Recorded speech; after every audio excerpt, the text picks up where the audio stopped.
اسمعوا يا مقاوم مال هذا مو شيء المقاومه. لا شنو لا لا لا لا عفوا لا لا عفوا. لا شنو شغل المقاومة؟ هذا اليوم موجوده عندي دوله وعندي دستور. لا تخلي اليوم تعزل وعندي المقاومة. حشد وعندي جهاز مكافحه الارهاب. لا خلي تعزل عاد المقاومه وادخل المقاومه بهيك موضوع. طبعا. لا لا المقاومه ليش أنا أقول لك موجودين؟ وين المقاومه وين انا اقول لك لما ليش الطائره عندهم سلاح؟ يتيح لها القرار السياسي بضرب اولادي المقاومه تظهر.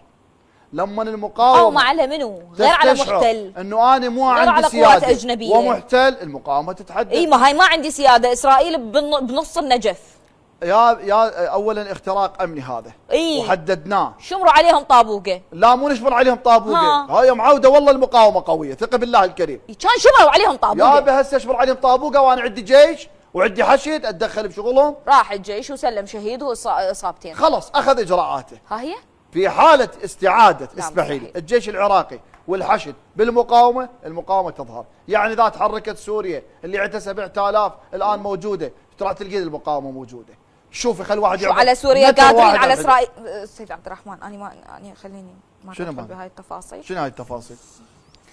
لان راح ياخذنا النقاش الى غير هو هذا النقاش نفسه، بس هو هذا النقاش نفسه. قاعده اسرائيليه بنصك الفكره ما جاي بالنجف طابوقه ما شمرت. لا لا لا لا, لا موجوده، بس ما تتدخل بشغل الدوله. الدوله تحترمها. لا شكو موجودين. المقاومه هذا ما يصير. المقاومه تحترم مثل ايران. ايش تحترم؟ اسمحي لي، عندها اطلاعات وعندها حرس دوري، اكو احترام للعمل، احترام يعني للمبادئ. المقاومه تشتغل بامر يعني انا يصير انا مقاوم اروح اترك الجيش والجهاز مكافحه الارهاب والداخليه والحشد واجي انا بصحراء النجف او بالصحراء. هذا شغلك. هذا منطقي. ولذلك انت هذا مو منطقي. طبعا لا ولذلك انت شايل سلاح. لا شايل سلاحي ادافع عن العراق. شلون ايش وقت؟ وما سلم سلاح. ايش وقت تدافع عن العراق؟ والله العظيم ما اسرائيل يسلمون المقاومه السلاح. اخذيها مني. ايش وقت؟ ما يسلم سلاح. ايش وقت تدافع؟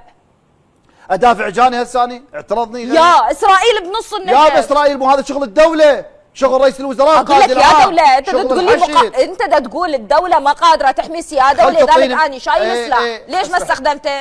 تعطيني مجال الدوله ادافع عن الصحراء. انا اشكرك جزيل الشكر رئيس الهيئه السياسيه للتيار الوطني العشائري سيد عبد الرحمن. واشكرك وحل عني. هذا شغل المقاومه، مقاومه على اسرائيل وعلى امريكا الاساس، مو على سوريا. مو على سوريا يا زيل ايران هلا رايح كلها تدخلنا عند ايران هلا عم تقمعوا الشعب الايراني مثل ما قمعتوا الشعب السوري والشعب اللبناني والشعب اليمني. عليكم من الله ما تستحقون. توافقوني الراي ولا لا؟ بدك تفرح وتنبسط وترجع اسمعك فيديو مره ثانيه.